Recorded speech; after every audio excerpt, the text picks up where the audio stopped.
He forgot his wife after the accident. But she never stopped fighting. Then this happened. A moderate to severe traumatic brain injury, damage to the ventromedial prefrontal cortex and amygdala. But all Cal heard was the subtext. He might remember you, but he may never feel anything for you again. Maj, she whispered, pressing her forehead against the back of his palm. Baby, it's me.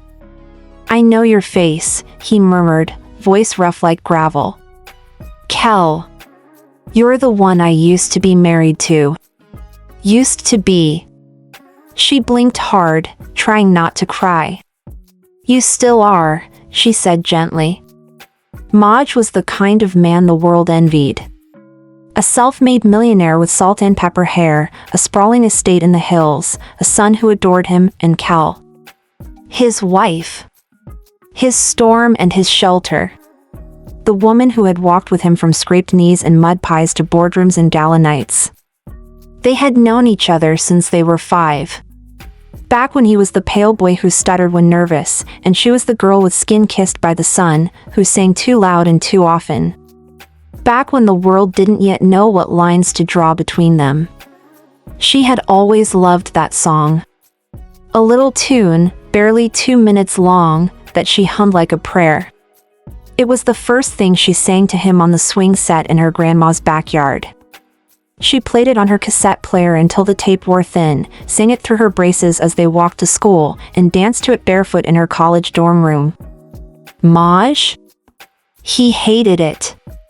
He never understood how she could listen to that same melody over and over, like it was stitched into her soul. He teased her for it, rolled his eyes, groaned every time it came on.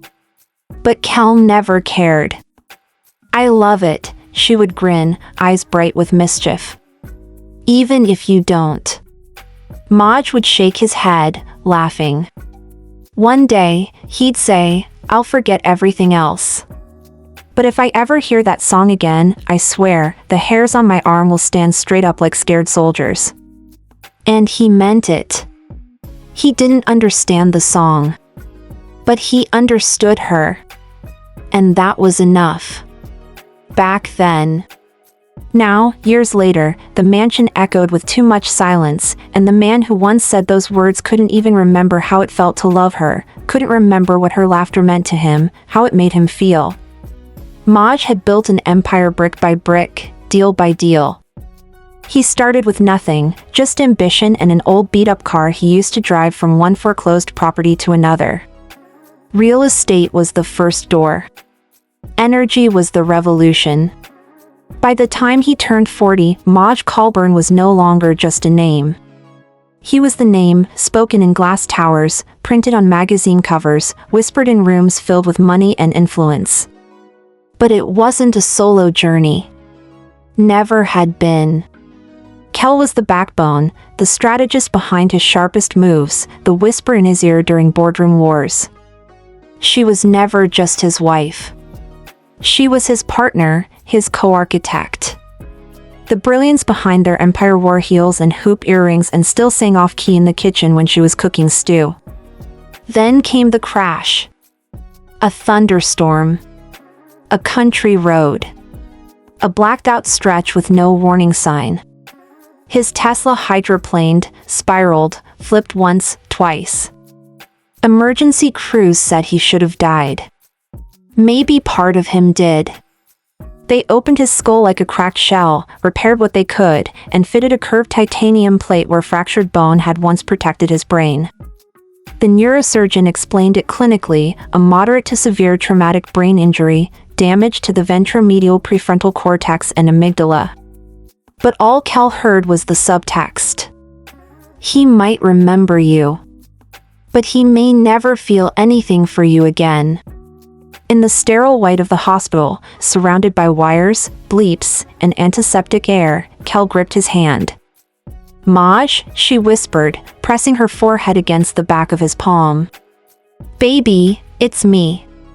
His eyes opened. Cold. Confused. Searching. I know your face, he murmured, voice rough like gravel. "Kel." Her heart stuttered. But then, flatly, with no warmth, "You're the one I used to be married to." Used to be.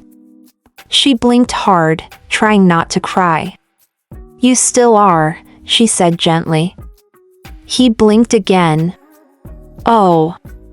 No smile. No grip of her hand. Just a factual nod. It was like hugging a statue and waiting for it to hug back. The doctors warned her. Emotional memory, gone. What made him feel connected to people was severed. He could list her birthday, her favorite color, the way she liked her eggs. But he couldn't remember the way she once made him feel like the world had sunlight even in winter. Still, she didn't leave. She read to him. Played their son's baby videos. Cooked his favorite meals. Reintroduced herself every morning like it was a new day in a love story that only she remembered. One evening, desperate and trembling, she played the song. That song. The little melody she had always loved, the one he'd always claimed annoyed him until he once said, "Even if I forget everything, that song will raise goosebumps on my arms."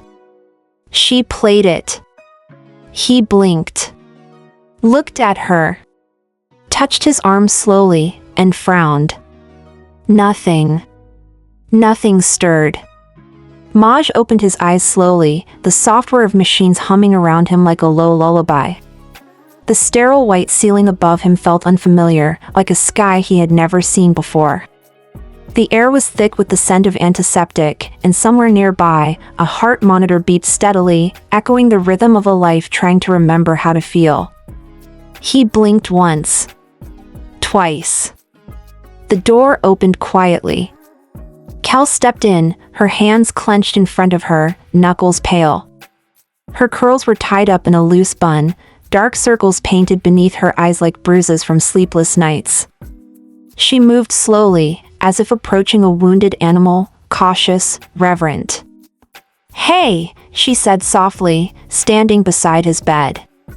Maj turned to look at her. His eyes, they were different. Not angry. Not confused. Just empty. Curious, maybe, but without the tether of warmth. Not a flicker of recognition in them that went deeper than surface memory. His brows furrowed slightly. "You're Kel," he said slowly. "You're my wife." Her throat tightened. "Yes," she whispered, forcing a smile. "Still am." He nodded like someone reading off a page. "You have a small scar on your left knee," he continued, scanning her like data. "From when you fell off your bike at 6. You sing when you cook, even though you're off-key." Kel let out a shaky laugh, tears stinging behind her eyes. "But I don't feel anything when I say those things," he added bluntly. "I know them. But it's like reading about someone else's wife." She nodded slowly, swallowing the hurt. "I know," she replied. "The doctors told me you might not remember emotionally. That part of your brain, the part that feels, is still healing. Or maybe it won't ever fully heal." Maj was quiet. "Then, that's hard for you." Her lips trembled. "It's unbearable." Silence stretched between them. "But I'm here," she added, her voice steadying. "I'm going to walk through this with you. However long it takes. Even if you don't love me back, Maj, I will love you enough for both of us until something comes back. Even if it doesn't." He stared at her for a moment longer, then looked away, down at his hands, down at the 4 in his wrist, at the world that no longer made emotional sense. Kel reached out and gently brushed a curl from his forehead. And though he didn't lean into her touch, he didn't flinch either. A beginning. Not of the same love, but of a new chapter she was willing to fight for. Maj's physical recovery was faster than anyone expected. His body responded like a machine, flexing, adapting, healing. The physiotherapists were stunned. But what was healing on the outside didn't mirror what was lost inside. Every morning he woke up, walked the halls of the home he built with Cal, ate breakfast beside her, and still, he felt like he was sharing space with a stranger from someone else's life. "I don't feel what I'm supposed to," he told his therapist one day, staring blankly out the window. "I don't feel anything. Just confusion and guilt for not feeling more." He tried to get back to work, to rebuild his routine, to immerse himself in the rhythm of business. But nothing clicked. His boardroom instincts were duller. His passion, like a fire behind fogged glass, no longer burned the same. And then one morning, he handed Cal the envelope. Divorce papers. She stared at it like it had turned to ash in her hands. "Maj, what is this?" "I need space," he said calmly. "I need to figure out who I am now. I can't keep pretending for you, or for me. I'm not the man you married, Cal. You deserve someone who remembers how to love you." Tears welled in her eyes, but she didn't beg. She didn't scream. "Are you sure?" she asked, her voice barely above a whisper. He nodded. "I'm sorry." And then he left. The mansion felt colder without her. The quiet was heavier. But he told himself it was the right thing to do, clean slate, clear head, rebuild from zero. Then he met Faye. She was everything he didn't expect. Blonde, bold, brimming with laughter that made him forget how numb he'd felt for months. He met her at a charity dinner, and unlike everyone else, she didn't tiptoe around him like he was fragile glass. She challenged him, flirted effortlessly, and didn't know a thing about the man he used to be. And somehow, that made it easier. He felt something around her. A spark. A flicker of something raw and strange. After just a few dates, he confessed to his therapist, "I feel more when I'm with Faye than I ever felt since the accident. Maybe, ever." The guilt crept in slowly, shadowing every kiss, every laugh, every time her hand slid into his. But it was real. At least it felt real. Meanwhile, Cal watched from a distance. The papers were signed. The man she loved, still alive, still breathing, still walking this earth, was with someone else. Someone who had never known the child he was, or the dreams they shared, or the battles they fought together. And yet, Cal never stopped believing. Not in miracles. Not in memories. Not in Maj. Because deep down, in a place he couldn't access, she still lived. And someday, somehow, maybe he would remember what it felt like to love her. Cal stood at the threshold of Maj's new life, the one she wasn't invited into, but still showed up for. When he signed the papers, she didn't scream or tear them up. She signed too, but with trembling fingers and a silent vow written in her heart. "I'll help you remember. Even if it breaks me." So she came, from time to time. At first, he didn't understand why. "You don't have to," Maj told her one afternoon, his voice neutral. "We're not, you know." "I know," she replied, managing a smile. "I'm not here for us. I'm here for you." He nodded slowly, grateful but distant, never meeting her eyes for too long. She helped with old documents, pointed out names and deals from his early business days. Brought childhood photos. Played voice notes from his father who had long passed. Even showed him a folder on his laptop labeled Cal and Maj Forever, filled with videos, memories, and pictures he once saved so carefully. But nothing clicked. Nothing flickered. Sometimes, after he shut the door behind her, she sat alone in her car for 20 minutes, gripping the steering wheel like it was the only thing holding her together. Then came her. Faye. Kel first saw her by accident. She had arrived early one evening to drop off a box of old blueprints Maj had left behind in storage. The front door was slightly ajar. Laughter echoed down the hall, light, effortless laughter that used to belong to her. She stood still. Through the hallway mirror, she caught a glimpse, Faye curled up on the couch in Maj's arms, playfully tugging his collar down to kiss his shoulder. He chuckled. A soft, amused sound. Kel didn't breathe. She didn't knock. She turned, walked back down the steps with lead in her limbs and glass in her chest, and cried behind the wheel where no one would see. For months, she continued to show up. She watched them in the distance at events, walking hand in hand like they'd always belonged. Sometimes Faye would glance her way and smile politely, clueless to the storm inside Kel's ribs. Maj looked content. At ease. It tore Kel apart. She tried everything. A place they once danced. A recipe he loved.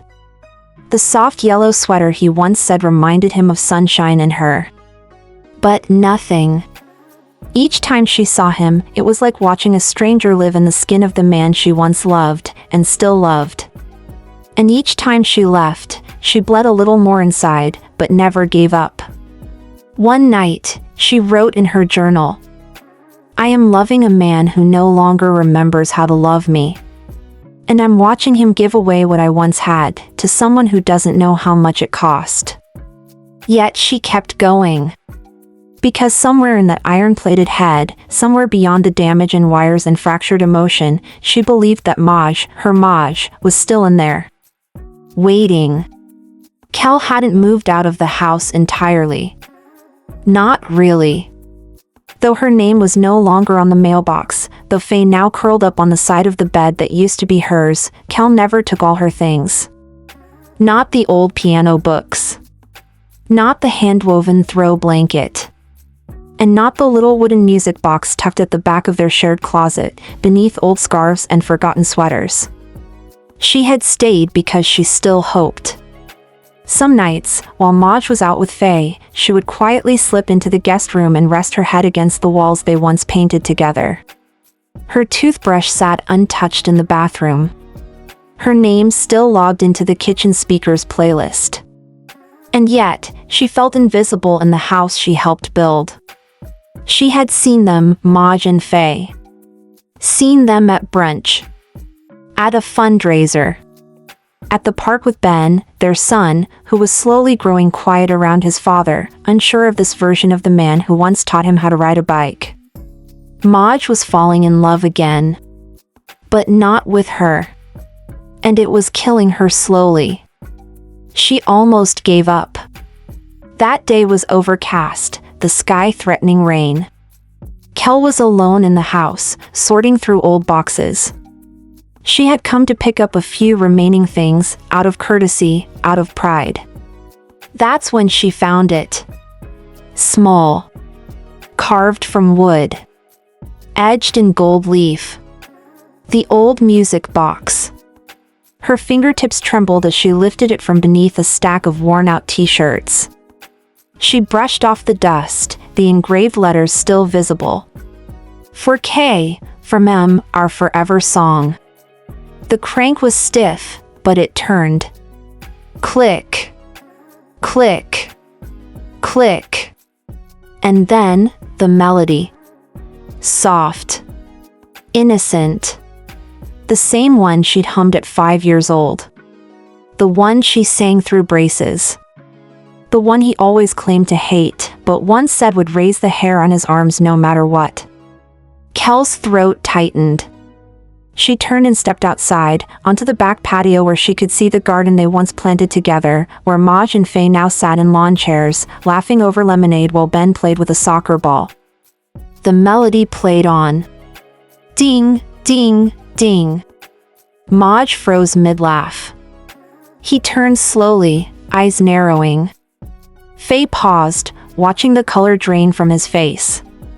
Ben, mid-kick, stopped too. Dad? Maj stood up. That song. The one he hated.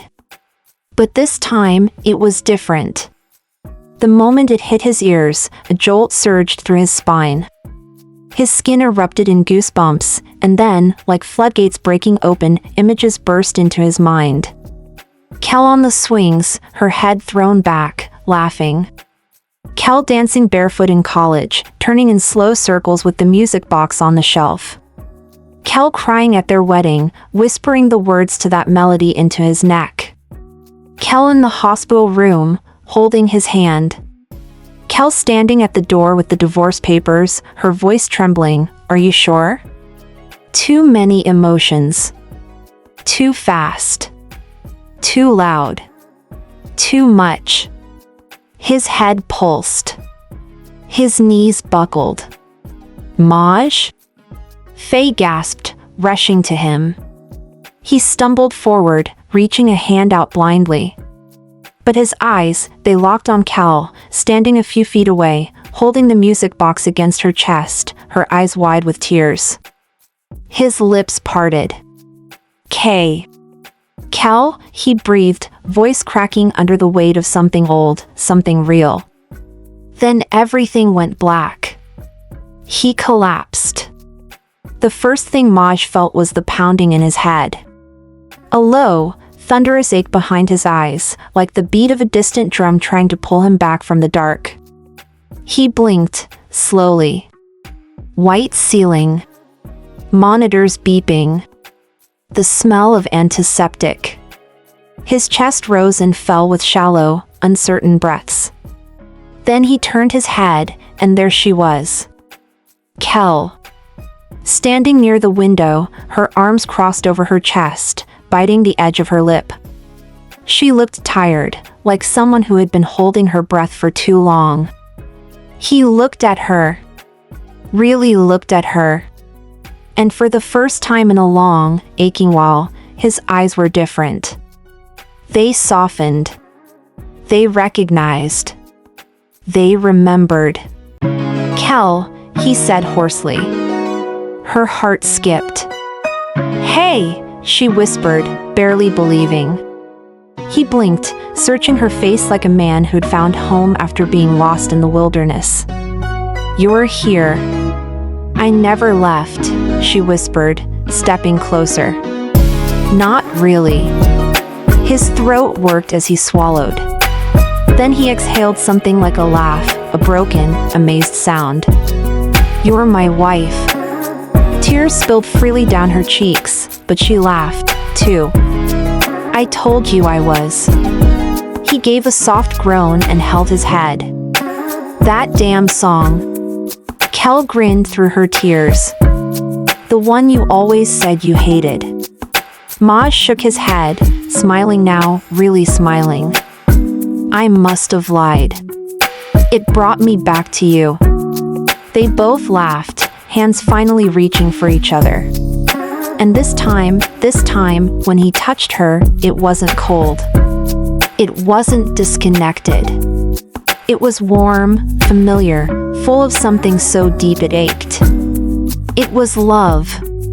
He pulled her into a slow, careful embrace, pressing his forehead against hers. I forgot everything, he whispered, voice thick. But somehow, my soul didn't. She held him tighter. I knew you were in there. I just had to remind you how to feel. Weeks later, they stood side by side again, back at the garden where it all changed. The music box sat between them on a small table, its tune winding softly in the air. Still hate it? Kel teased, nudging him. He wrapped an arm around her waist, pulling her close. I hate how much I love it now. They laughed. Their love had been tested in the harshest of fires, stripped, broken, reassembled. But what came out on the other side was stronger, braver, deeper. Not a return to what they had, but the beginning of something new, rooted in the past, built for the future.